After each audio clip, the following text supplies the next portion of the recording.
John and I have done a shorter endurance ride today. We managed to do that together, which was very nice. I was trying out my new bike. John was trying out his new saddle, which hopefully is going to help him ride with a bit more comfort. We thought we would talk a little bit today about how things have gone so far, and also looking a little bit ahead past the 200k ride next week.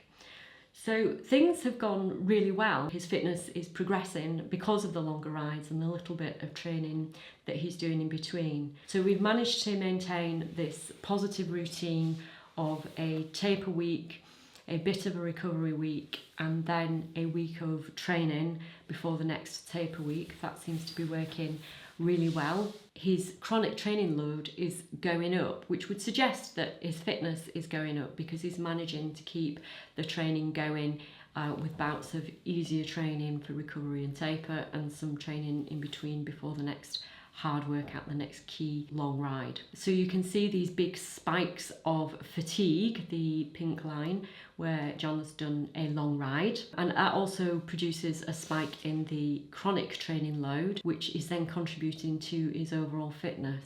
And then as he recovers, obviously that reduces somewhat, but doesn't go back to where it was before. He's recovering enough to retain some fitness, do a little bit of training, and then be ready for his next long ride. So that's working really well, and I'm really pleased with that. It's sometimes a tricky balance to maintain. I thought we were on a gentle ride, but Clare seems to think it's a tempo session, and I've been above threshold on this climb, so she's obviously after some Queen of the Mountains prizes. I can't get Queen of the Mountains. Why? Not fast enough. You're not supposed to say things like that. You're supposed to be positive. If I don't manage the 200, you know who to blame, because I'm too tired.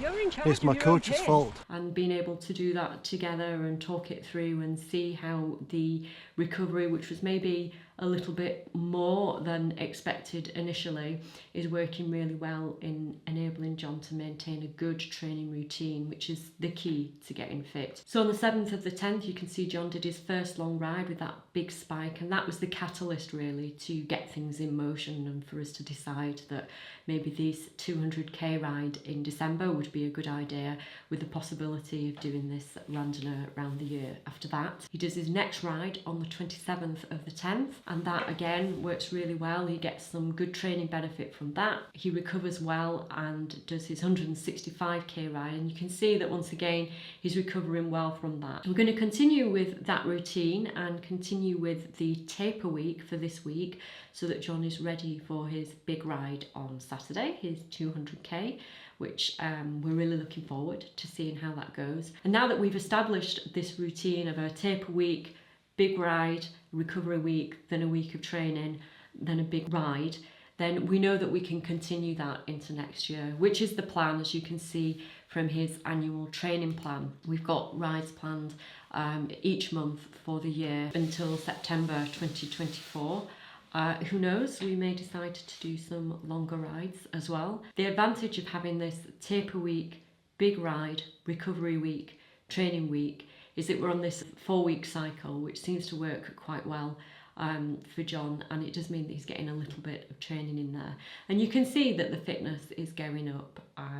You kind of necessarily have to lose some fitness when you taper, you lose some fitness when you recover, but overall the line's going up, and that's kind of how fitness works. It's not a linear thing where we just get fitter and fitter and fitter. We have periods where we push ourselves and then we have to recover, and as we recover we kind of lose a little bit of fitness, but the gains are there because we can continue with this routine without getting overtired, instead of getting into this cycle where you train loads, you get so tired you have to take loads of time off, and then you come back and you're really enthusiastic and you train loads, but then you get too tired and you have to take some time off. So getting that balance right is really important, and that's where being able to discuss that with somebody, or having an objective eye looking over your training, can really help. So looking forward to next week to see how John performs in his 200k ride. I shall be following round again as I did last time, and hopefully we will have weather as nice as today.